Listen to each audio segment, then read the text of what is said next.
Ya pemirsa, saatnya saya Agung Karsena melanjutkan iNews Jabar dengan special report. Pemirsa, ratusan orang dirawat di rumah sakit akibat menenggak miras oplosan di penjuru Jawa Barat beberapa pekan lalu. Sebagian tertolong, namun sebagian lainnya harus meregang nyawa.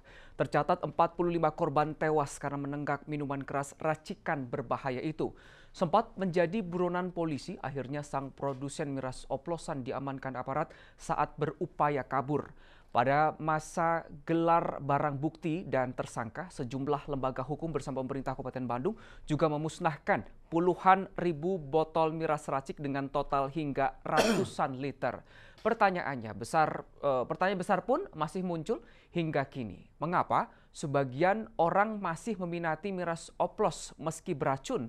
Bisakah kemudian kasus miras ini menerapkan jerat pidana pembunuhan berencana kepada para pelakunya? Lalu cukupkah penindakan yang dilakukan sejumlah pihak demi menekan peredaran minuman keras ini? Miras berujung maut menjadi tema besar Special Report edisi hari ini. Bersama dengan dua orang narasumber yang sudah kami hadirkan bersama saya di studio iNews. Beliau saya perkenalkan, yang pertama ada AKBP Yoslan selaku Wadires Narkoba Polda Jawa Barat. Pak Yoslan, selamat pagi. Pagi. Terima kasih sudah hadir bersama iNews Jabar Special Report pagi hari ini. Kemudian juga kami sudah hadirkan pengamat hukum pidana. Beliau adalah Nandang Sambas. Pak Nandang, selamat pagi Pak. Selamat pagi. Terima kasih. Waalaikumsalam warahmatullahi wabarakatuh. Terima kasih pula sudah hadir bersama Special Report pagi hari ini. Baik, sebelum kita mulai perbincangan pagi hari ini, kami akan sampaikan terlebih dahulu. Ini ada video tayangan terkait setidaknya 45 nyawa terenggut akibat minuman keras oplosan di sejumlah daerah dalam beberapa waktu terakhir. Tak hanya Bandung Raya, korban miras racik juga berjatuhan dari wilayah Pantura hingga daerah penyangga ibu kota Jakarta.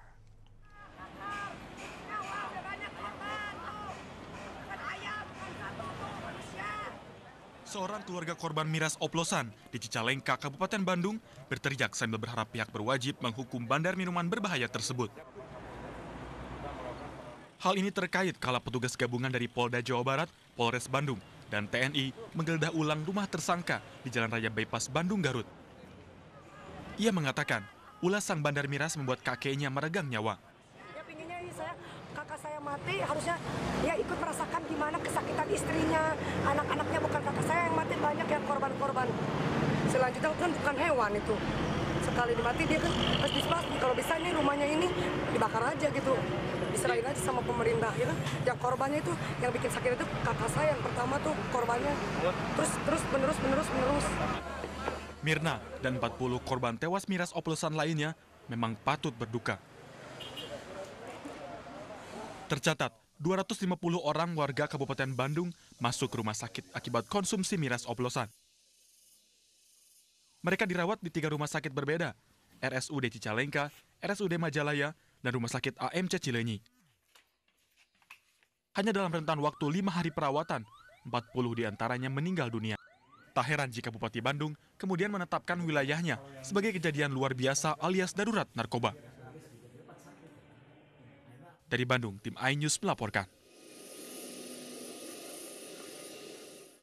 Baik, itu tadi terkait dengan jumlah korban. Untuk update-nya saya ingin ketahui terlebih dahulu ke Pak Yoslan. Pak Yoslan, boleh untuk diinformasikan kembali terkait dengan total korban yang meninggal maupun yang saat ini masih dirawat di rumah sakit untuk wilayah Jawa Barat.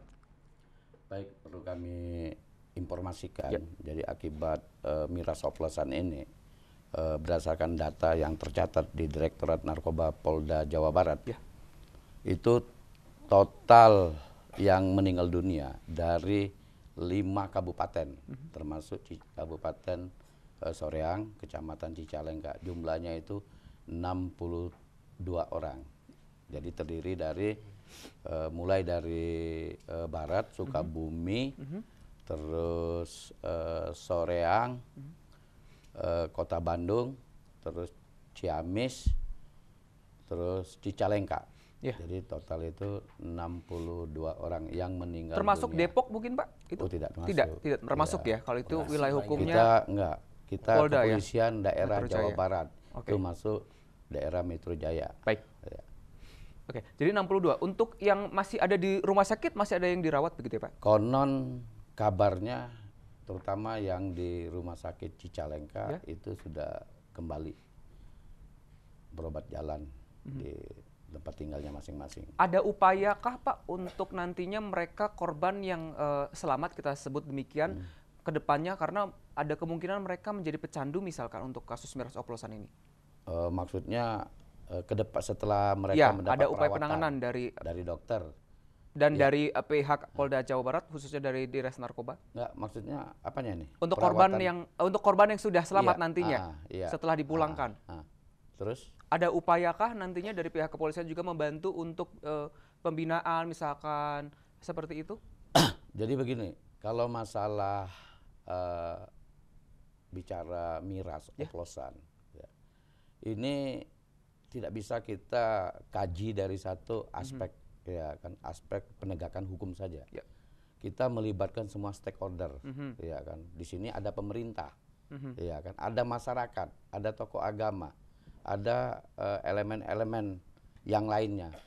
Ini harus bersama-sama, ya kan, bersama-sama untuk melakukan edukasi, melakukan penyuluhan, melakukan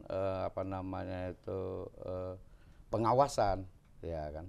Artinya nanti ke depan akan ada kerjasama dengan beberapa instansi dari pemerintahan, termasuk juga peran masyarakat di sini ya, Iya, Pak, ya? sebenarnya tidak kerjasama, ya kan. Ini secara otomatis ya berperan aktif, secara komprehensif. Baik, saya ke Pak Nandang terlebih dahulu kalau begitu ya Pak Yoslan. Pak Nandang, kalau kita melihat kasus miras oplosan yang berujung maut ini bukan kali pertama. Walaupun mungkin pertanyaan ini lebih tepat saya tanyakan ke sosiolog, tapi tentunya Anda mengamati terkait dengan apa alasan korban begitu sehingga berjatuhan begitu banyak sehingga terjadi fenomena seperti ini. Anda melihatnya karena ya, ada kita apa? bisa dilihat dari aspek si pengoplos, penjual dan pengguna tentunya ya. Kalau kita melihat dari peracik, penjual dan lain-lainnya, penyedia itu kan sebetulnya lebih kepada pendekatan ekonomi. Mereka lebih kepada bagaimana memperoleh keuntungan tanpa memperhatikan atau mengabaikan aspek kesehatan dan lain-lain. Tetapi kalau kita lihat dari aspek korban, ini persoalannya tadi tidak hanya bisa dilihat dari satu pendekatan saja. Walaupun juga banyak orang mengatakan ini karena orang mencari jalan keluar berkait dengan masalah persoalan-persoalan yang dihadapi. Persoalan ekonomi, persoalan sosial dan lain-lain. Sehingga salah satunya adalah dengan cara bagaimana menenangkan pikirannya, persoalan-persoalan dihadapinya dengan cara lari ke minuman. Dan kebetulan minuman itu minuman yang ya tadi ngoplosnya tidak benar dan melanggar berbagai pendekatan, berbagai hal ya, sehingga bisa mematikan. Nah, bagi mereka kan tidak tahu bahwa minuman itu akan membahayakan atau tidak, tapi paling tidak dia akan mencari penyelesaian sesaat, bahwa ketika dia menghadapi persoalan, maka salah satu jalan keluarnya adalah dengan cara melupakan persoalan itu. Pertama itu. Yang kedua juga tadi karena himpitan ekonomi. Bisa juga seperti itu. Yang persoalan yang lainnya adalah mungkin karena fenomena masyarakat yang dianggap bahwa minum itu hal-hal yang wajar. Bahkan mungkin sebagian generasi dianggap itu tren, gitu ya. Satu hal yang salah satu perbuatan yang dilakukan adalah berkumpul bersama, mabuk-mabukan, itu persoalan-persoalan yang ini. Dan yang lain lagi adalah terkait dengan masalah menurunnya nilai moral masyarakat. Dan rasa empati lingkungan juga sudah mulai saya rasakan ini menurun, sehingga tidak lagi ada orang mengingatkan mereka yang sebetulnya sudah salah melakukan itu. Itu beberapa banyak faktor, beberapa persoalan yang memicu kondisi korban miras oplosan ini akhirnya terus berjatuhan. Baik, nanti usai jeda saya akan lanjutkan terkait dengan tersangka ya, kasus pengembangan ini, jumlah tersangka berapa, termasuk hukumannya seperti apa ini ya, Pak Yoslan. Baik pemirsa, usai jeda kami kembali, tetaplah bersama Special Report.